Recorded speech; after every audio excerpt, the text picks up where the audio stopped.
বিগত কয়েক সপ্তাহ যাবৎ আলোচনা চলছিল সন্তানের হক।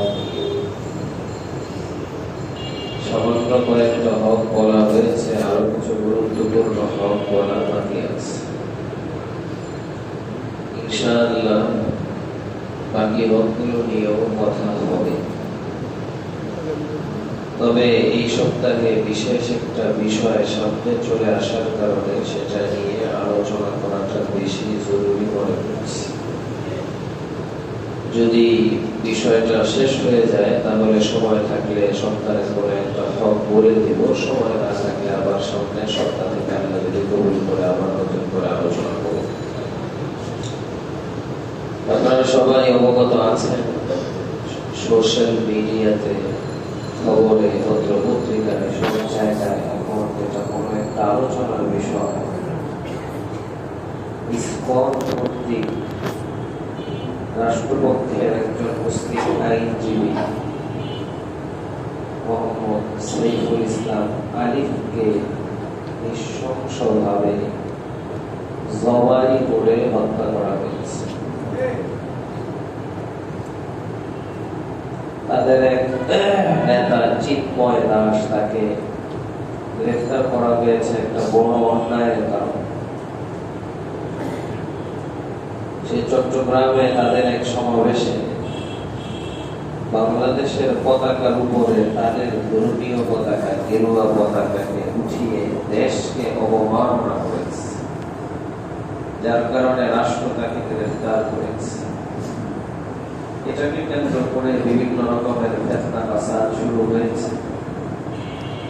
মৌলিকভাবে এই সমস্ত বিশৃঙ্খলা সৃষ্টির পিছনে কারা কল কাঠি নাড়ে, আজকালকার জনগণ এটা বুঝতে অক্ষম না। সবার সবকিছু জানা আছে। আমি প্রথমে আপনাদেরকে এই হিন্দু জাতি, মুষ্টি, বেঈমান, কাফের জাতি যারা, তারা মুসলমানদের বন্ধু না শত্রু, কোন ধরনের জিনিস, এই বিষয়টা আগে আপনাদেরকে আমি কোরআন হাদিস থেকে বুঝাবো, তারপরে বর্তমান প্রেক্ষাপট নিয়ে কিছু কথা বলবো। আমি আপনাদের সামনে কালামে পাকের সূরাতুল মাইদার ৮২ নম্বর আয়াত তিলাওয়াত করেছি। হাফেজি কোরআন শরীফের ৬ নম্বর পারা ২০ নম্বর পৃষ্ঠার শেষের দিকে আল্লাহ বলেন,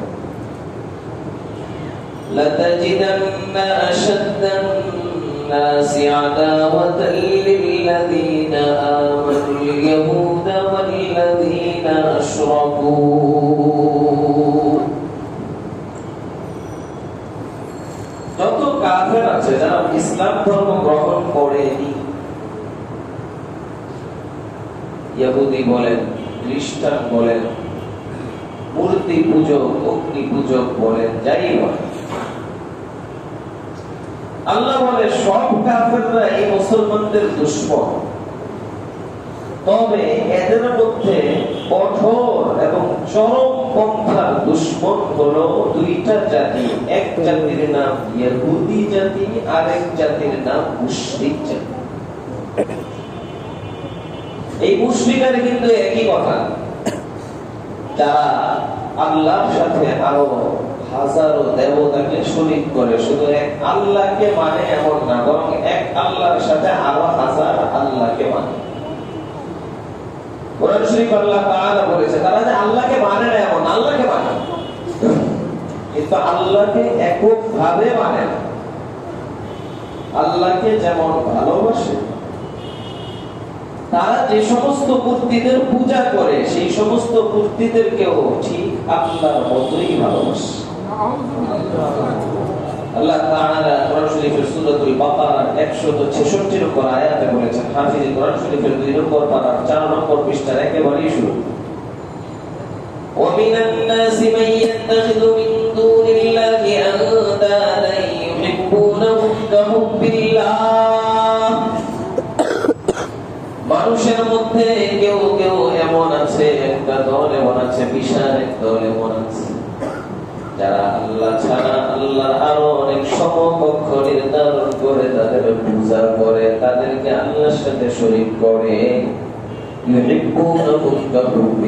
তারা সেই মূর্তিগুলোকে আল্লাহকে যেমন ভালোবাসে, তারা তাদের সেই মূর্তিগুলোকেও আল্লাহর মতো ভালোবাসে।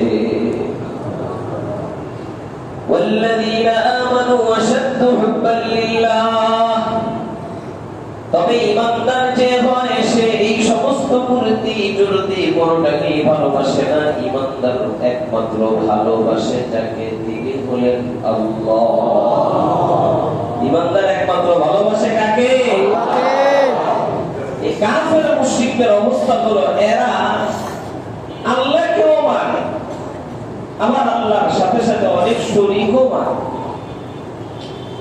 আমাদের নবীর সবচেয়ে বেশি বিরোধিতা যারা করেছে, এখন নতুন করে যারা মুসলমানদের শত্রুতা করে যাচ্ছে এমন না, এতদিন পর্যন্ত লুকায় লুকায় করছিল, কারণ তাদের মুরব্বী, তাদের মা সবসময় ছায়া দিয়ে তাদেরকে রেখেছে, যার কারণে প্রকাশ পায় নাই।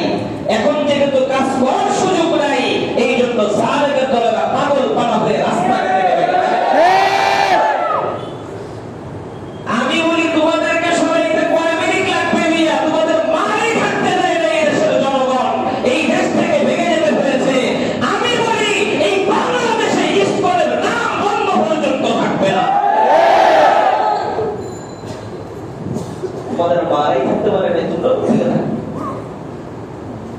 আল্লাহ নবীকে 40 বছর পর্যন্ত মেনেছে। ভালো মানুষ, ভালো মানুষ, ভালো মানুষ, এর সাথে ভালো আর কি হইতে পারে? খুব কেন? এক আল্লাহর দাওয়াত আল্লাহ নবী শুরু করেন না, এক আল্লাহর দাওয়াত তাদেরকে দেন না।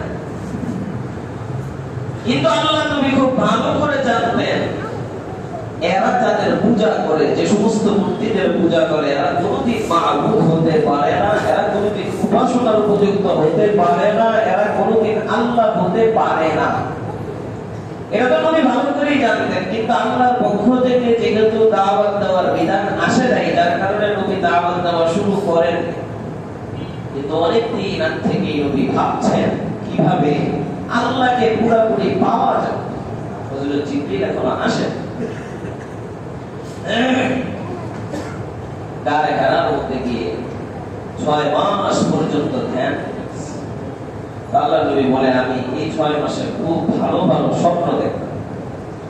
হাদিসের মধ্যে এসেছে, আর-রুইয়া সাদিকা জুজউম মিন 46 জুজআন মিনান নুবুওয়া।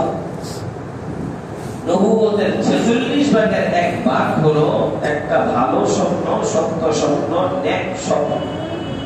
এর মানে মুফাসসির মুহাদ্দিসিনরা এটা ব্যাখ্যা করেছেন, আল্লাহ নবী নবী হিসেবে দুনিয়াতে ছিলেন 23 বছর।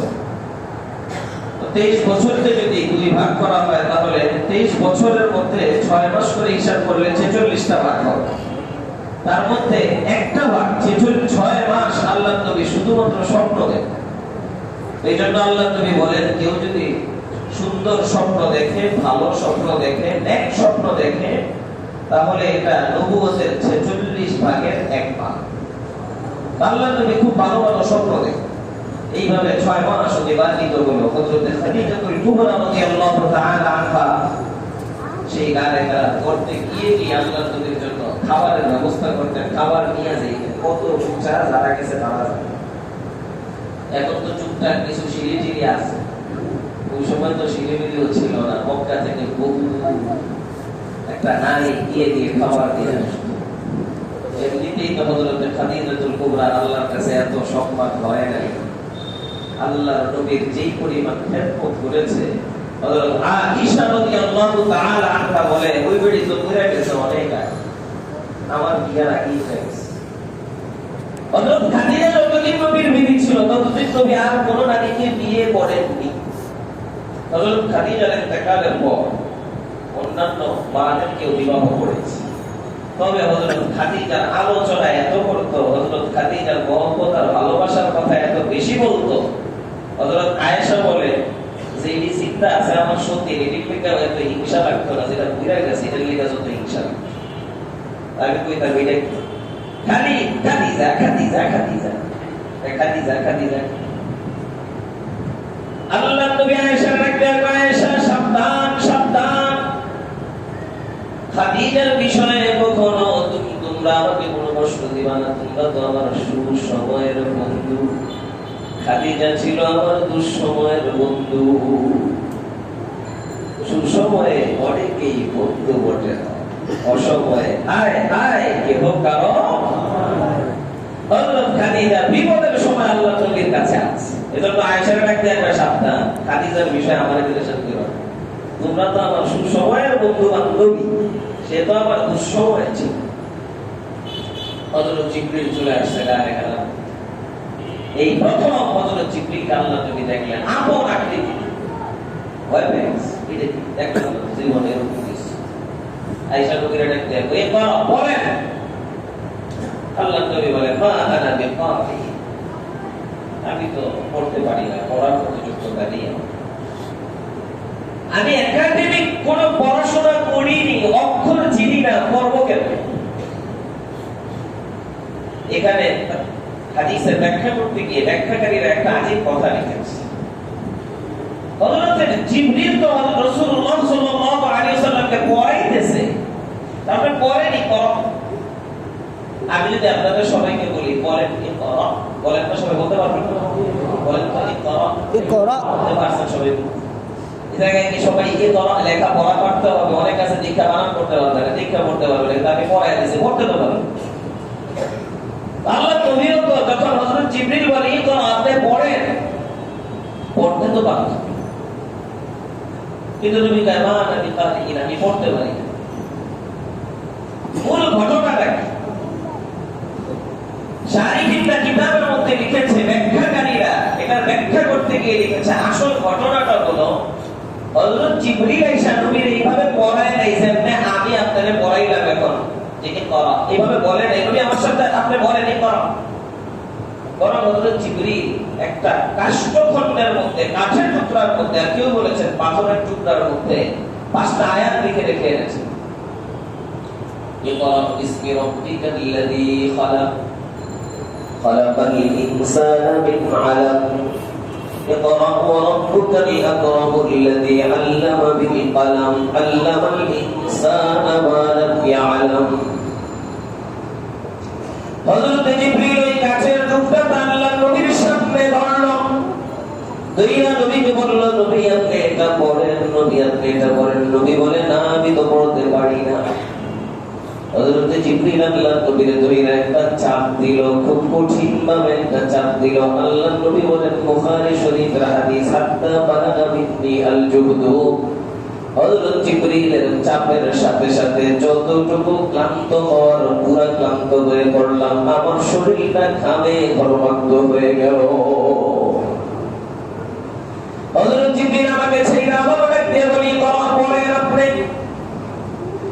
আল্লাহর নবী এখন আগের মতো বলে মা আনা বিকারিন, আমি পড়তে পারি না। হযরত জিবরিল আবার একটা চাপ দিল, আগের মতো বড় কঠিন পড়ে। আবার ছাইরা আল্লাহর নবীর ডাকতে বলে কি করো আপনি পড়েন। আল্লাহর নবী এখন আগের মতো বলে মা আনা বিকারিন, আমি পড়তে পারি না। হযরত জিবরীল এখন 3 নম্বর বারে আরেকটা চাপ দিল। এই চাপটা নিয়ে ছাড়ার পরে এখন আর জিবরীল বলা লাগে না, পড়ে আল্লাহর নবী নিজেই পড়া শুরু করে দিল। ইকরা বিসমি রাব্বিকাল্লাযী খালাক, খালাকাল ইনসানা মিন আলাক, ইকরা ওয়া রাব্বুকাল আকরাম, আল্লাযী আল্লামা বিল কলম, আল্লামাল ইনসানা মা লাম ইয়ালাম। হযরত জিবরীল চলে গেছে, কি খেল দেখা গেল কিছুই তো বুঝলাম না। চলে আসলো তাড়াতাড়ি হযরত খাদিজার কাছে, ভয় পেয়ে গেল, বড় পেরেশান হয়ে গেল। খাদিজাকে ডাক দিয়ে বলে সাম্মিরুনি সাম্মিরুনি, খাদিজা আমার ঠান্ডা লেগে গেছে, আমার মনে হয় জ্বর চলে আসবে, রোগ হয়ে যাবে, তাড়াতাড়ি আমার কম্বল পরায় দাও, কম্বল জড়াইয়া তুমি আমাকে শোয়াইয়া দাও। হযরত খাদিজাকে ডাক দিয়ে বলে খাদিজা আমি ভয় পাচ্ছি, আজকে এমন একটা কিছু দেখলাম, জীবনে এমন কিছু কোনোদিন দেখি নাই, কেমন একটা আশ্চর্যজনক জিনিস দেখলাম, আমি কি ধ্বংস হয়ে যাব না পড়ে যাব, বড় ভয় আমার ভিতরে কাজ করতেছে। হযরত খাদিজা তখন দাঁড়াইয়া আল্লাহর নবীকে সান্ত্বনা দেওয়া শুরু করলো।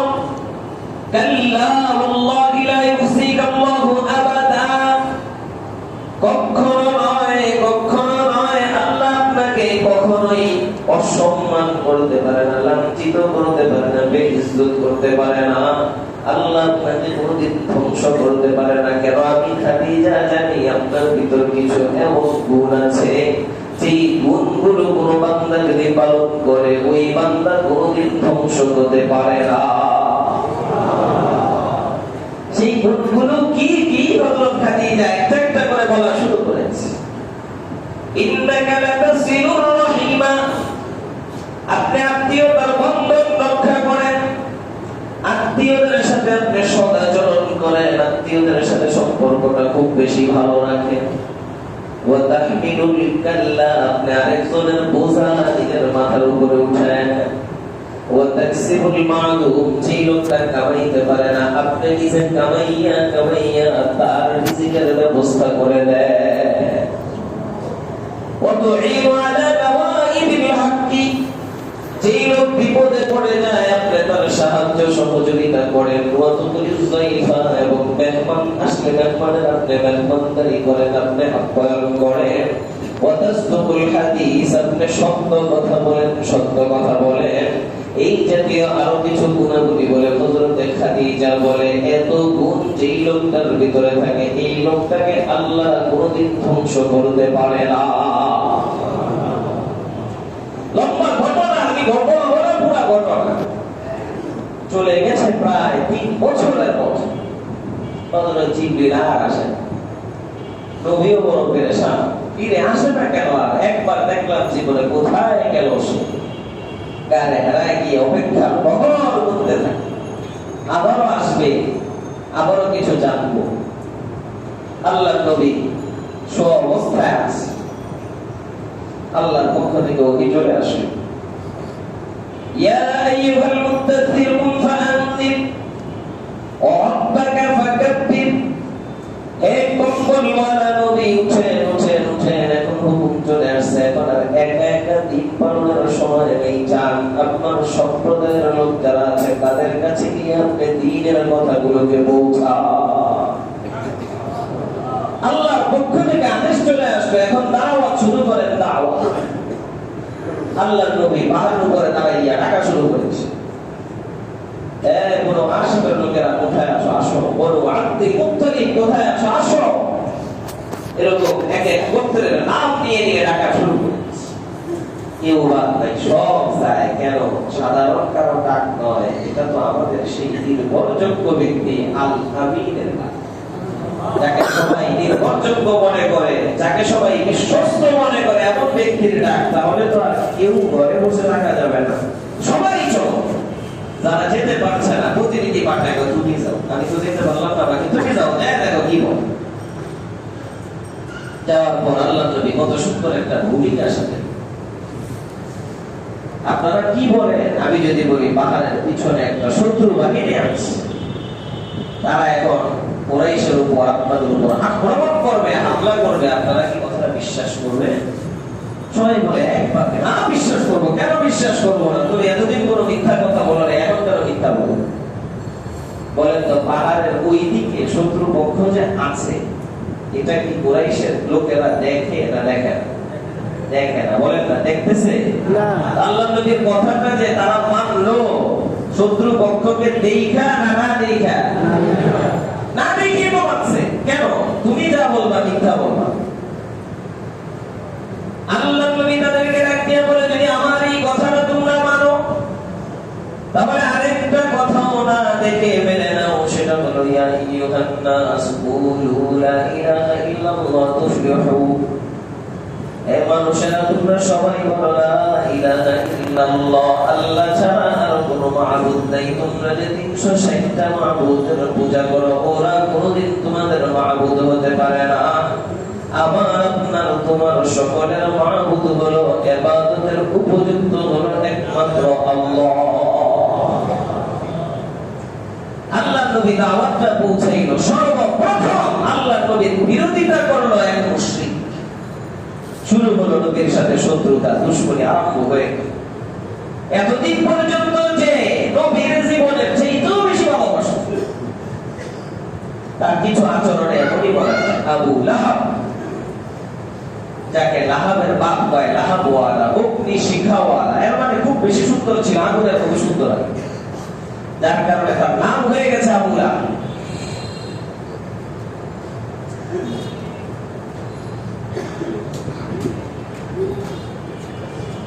আল্লাহ নবীর জন্মের পর তার বান্দি হযরত সুয়াইবা রাদিয়াল্লাহু তাআলা মুসলমান হয়েছিলেন পরে, এবং হযরত আল্লাহ নবী তার পুত্রপান করেছিলেন। হযরত সুয়াইবা ইসা আবু লাহাবরা কয়, আব্দুল্লাহর ঘরে আব্দুল মুত্তালিবের ঔরসে বংশে একটা ফুটফুটে বাচ্চা জন্ম নিয়েছে, যার নাম মুহাম্মদ। আবু লাহাব এত খুশি, আমার ভাইয়ের ঘরে একটা ফুটফুটে বাচ্চা জন্ম হয়েছে, আমার ভাতিজা। সুয়াইবারে কয়, সুয়াইবা, এত সুন্দর একটা সুসংবাদ দিলা, যাও, আজকের থেকে তোমার দাসত্বের জীবন শেষ, আমি আবু লাহাব খুশি হয়ে তোমাকে মুক্ত করে দিই। কি পরিমাণ ভালোবাসে! ভালোবাসে না বাসে না? অনেক ভালোবাসে। কতদিন ভালোবেসেছে? যতদিন এক আল্লাহর কথা বলে নাই। যখনই এক আল্লাহর দাওয়াত দেওয়া শুরু করলো, সেই ভালোবাসার মানুষ সর্বপ্রথম শত্রুতার প্রকাশ করলো দাঁড়ায়। দাঁড়াইয়া নবীকে ডাক দিয়া বলে, তাব্বান লাকা ইয়া মুহাম্মদ, আলিহাযা জামাআতানা, তাব্বান লাকা সাইরাল ইয়াউম ইয়া মুহাম্মদ, আলিহাযা জামাআতানা। এ মুহাম্মদ, তুই ধ্বংস, তুই ধ্বংস। এই কামের জন্য তুই আমাদেরকে জমা করলি। আমার এতগুলো মাবুদরে বাদ দিয়ে আমরা এক আল্লাহর ইবাদত করব, এটা কোন কাজা করি কথা? এতগুলো মাবুদ মিলাও তো আমাদের প্রয়োজন পুরা করতে পারে না, এক আল্লাহ কিভাবে আমাদের প্রয়োজন পুরা করবে? বলবেন না নাউজুবিল্লাহ। নবীর বন্ধুরা শুরু করলো, তাব্বান লাকা, তুমি ধ্বংস হও, তুমি ধ্বংস হও। বিবিও তার সহপাঠী হয়ে গেল, বিবিও আবু লাহাবের সাথে একমত হয়ে নবীকে বিভিন্নভাবে জ্বালাতন করা শুরু করলো। নবীর পথের মধ্যে কাটা পর্যন্ত বিষাণ শুরু করেছে, বিভিন্নভাবে নবীকে হত্যা করার চেষ্টা করেছে, নবীকে ধ্বংস করার চেষ্টা করেছে। আল্লাহ নবী বলে, তোরা যতই চেষ্টা করো আমার নবীর ধ্বংস করতে পারবি না, বরং আমি আল্লাহই তোদের বিষয়ে ঘোষণা জানাইলাম, তাব্বাত ইয়াদা আবি লাহাব, আমার নবী তো কোনোদিন ধ্বংস হবে না, বরং আবু লাহাব নিজেই ধ্বংস হয়ে গেছে।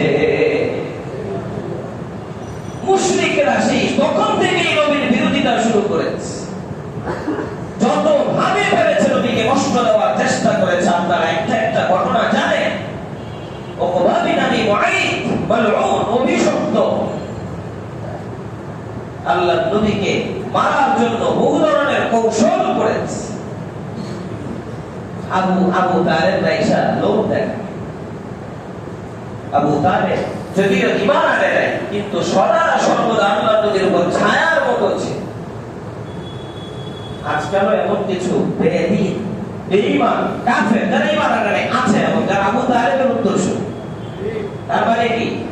এরা যদিও ঈমান আনে নাই কিন্তু সব সময় ইসলামের পক্ষে থাকে, ইসলামের বিপক্ষে কথাবার্তা বলে না। এমন কিছু বেঈমান কিন্তু আছে না তাই? নাম না হয় নাই। এরা হলো আবু তালেবের উত্তরসূরি। আর কিছু আছে আবু জাহালের উত্তরসূরি। তো আবু তালেবের কাছে আয়েশা উমারা বিন ওয়ালিদ, এক সুন্দর সুস্থি যুবক, আল্লাহর নবীর দুশমন, তারা এরা দিতেছে। তারপরে লোকেরা কয় চলো তুমি তারে নিয়ে যাও, তারে তোমার সন্তান হিসেবে লালন পালন করো, তারপর মোহাম্মদকে ছেড়ে দাও, ওরে নিয়ে আমরা হত্যা করে দেবো। বেশি ঝামেলা শুরু করছি। আবু তালেব তাদের মতো কাফের হলেও ওই পর্যায়ের কিছু না, যদিও ঈমান আনে নাই কিন্তু নবীর ভালোবাসাটা দিলের ভিতরে তার 100 ছিল। আবু তালেবের ভিতরে এটা কাজ করতো, আমার জীবন থাকতে আমার ভাতিজার উপর কেউ বিন্দু মাত্র কোনো আঁচ করতে পারবে না। তো স্পষ্ট তাদেরকে বলেছে, কাফার দল, তোরা মনে করছো তোদের প্রস্তাব আমি রাজি হবো, তোদের পোলামেন্টে নিয়ে আমি খাওয়াইয়া টাওয়াইয়া গোড়া দশা করবো, আর আমার পোলামেন্টে তুই মারবি, এত ব্যাগ কর আমার মনে করছিস? আবু জাহাল সিদ্ধান্ত নিয়েছে নবীকে মেরে ফেলবে। আপনারা জানেন প্রসিদ্ধ ঘটনা, মক্কায় আল্লাহ নবী সেজদারত অবস্থায় এই আবু জাহাল মালউন অভিশপ্ত উঠে পচা নারী বুড়ি যেগুলো জন্মের সময় প্রসবের সময় ময়লা জিনিসগুলো বের হয়, এগুলো সব একত্রিত করে আল্লাহ নবীর পিছন করে নিয়ে উঠে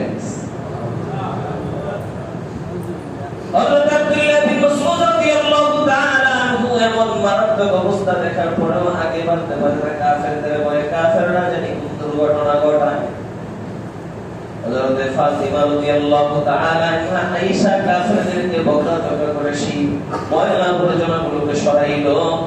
আল্লাহর নবী আর সহ্য করতে না পেরে আল্লাহর দিকে হাত উঠায় বলে, আল্লাহুম্মা আলাইকা বিকুরাইশ, আল্লাহুম্মা আলাইকা বিকুরাইশ, আল্লাহুম্মা আলাইকা বিকুরাইশ। আল্লাহ তুমি কুরাইশটাকে ধরো, আল্লাহ তুমি কুরাইশকে ধরো, আল্লাহ তুমি কুরাইশকে ধরো।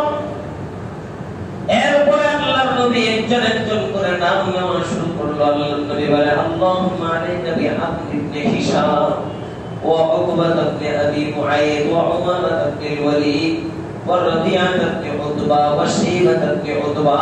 আল্লাহর নবী নাম নিয়ে কিছু পাক্কা টাটকা কাফেরগুলোর কথা বললো। আল্লাহ তুমি আবু জাহলকে ধরো, আল্লাহ তুমি আবু লাহাবকে ধরো, আল্লাহ তুমি উকবা বিন আবি মুআইতকে ধরো। এমন একটা একটা করে নাম নিয়ে বলল। হযরত আব্দুল্লাহ বিন মাসউদ বলে, আল্লাহর নবী যতগুলো কাফেরদের বিরুদ্ধে বদদোয়া করেছিল আমি নিজে দেখেছি, এই প্রত্যেকটাকে বদরের মাঠে দৃষ্টান্তমূলক শাস্তি দিয়ে হত্যা করা হয়েছে।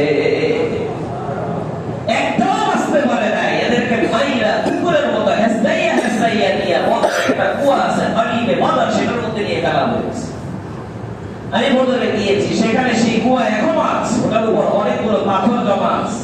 তো যারা ইমানদার যায় মাঝে মাঝে খুব রাগ হয় আর কি। আমার সামনে কতগুলি আফগানি টাফগানি আসছিল, পাকিস্তানি আসছিল, পাথর নিয়ে আরো কতক্ষণ মারছে, মনে হচ্ছে যেন আবু জাহালই মারতেছে আর কি। মারতে এটা ভিতরেই আছে না।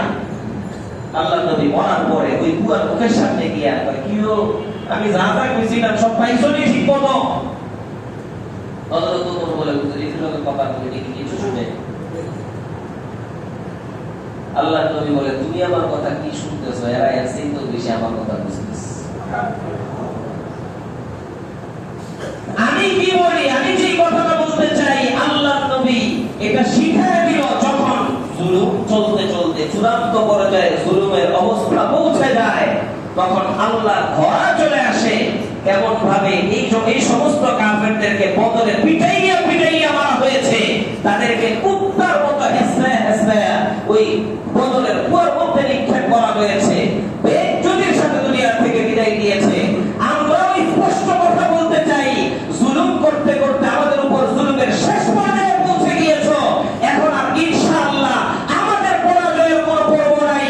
ওই আবু জাহাল, আবু লাহাব অথবা শাইবাকে যেভাবে ধ্বংস করা হয়েছে, এক একটা বেঈমান যারা মুসলমানদের বিরোধিতা করবে তাদেরকেও ঠিক তাদের মতোই ধ্বংস করে দেওয়া হবে। আমার ভাই সাইফুল ইসলাম আলী দুনিয়া থেকে বিদায় নিয়ে গেছে, তার জন্য আমরা বিশেষভাবে দোয়া করব। একজন মাত্র গেছে, মনে করেন না বাকি সবাই বেঁচে গেছে। যদি বাকিরা মনে করে আমরা বেঁচে গেছি, কোনো কথা বলার দরকার নাই,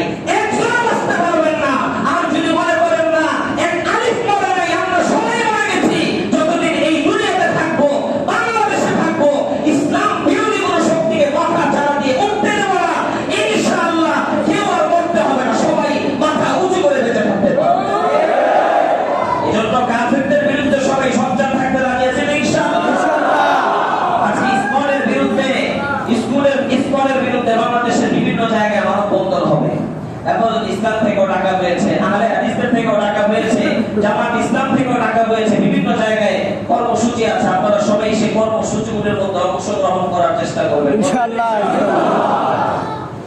হিন্দুদের সাথে আমাদের কোন ধরনের দুশ্মনী নেই, বন্ধুত্বও নেই, দুশ্মনীও নাই, আবার কি নাই, বিরোধীও নাই।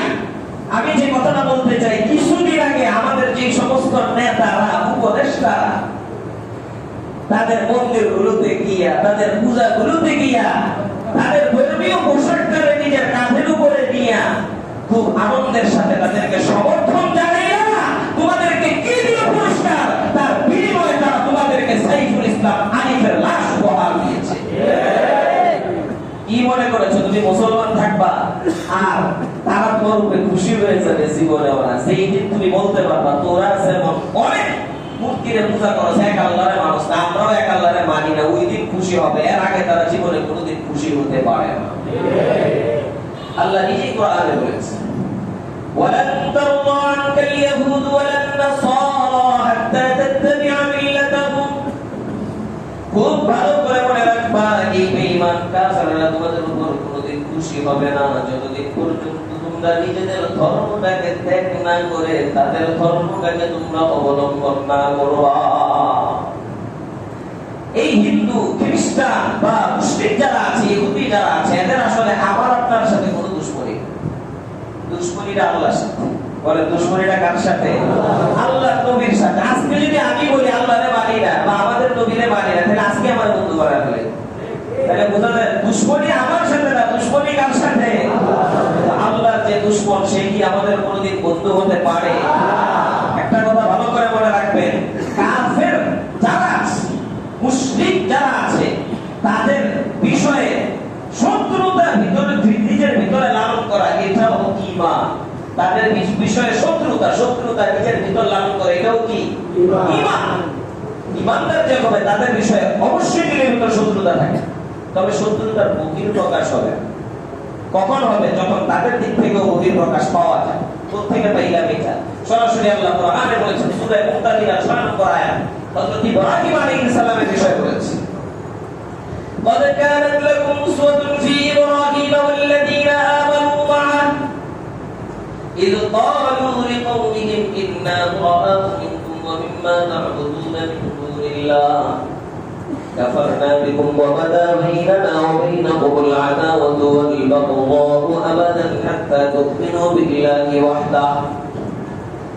আল্লাহ নবী আল্লাহ নিজেই বলতেছে, হে ঈমানদাররা, তোমাদের জন্য হযরত ইব্রাহিম বিশাল বড় আদর্শ। হযরত ইব্রাহিমের সময়ের ঈমানদাররা তারা বিশাল বড় আদর্শ।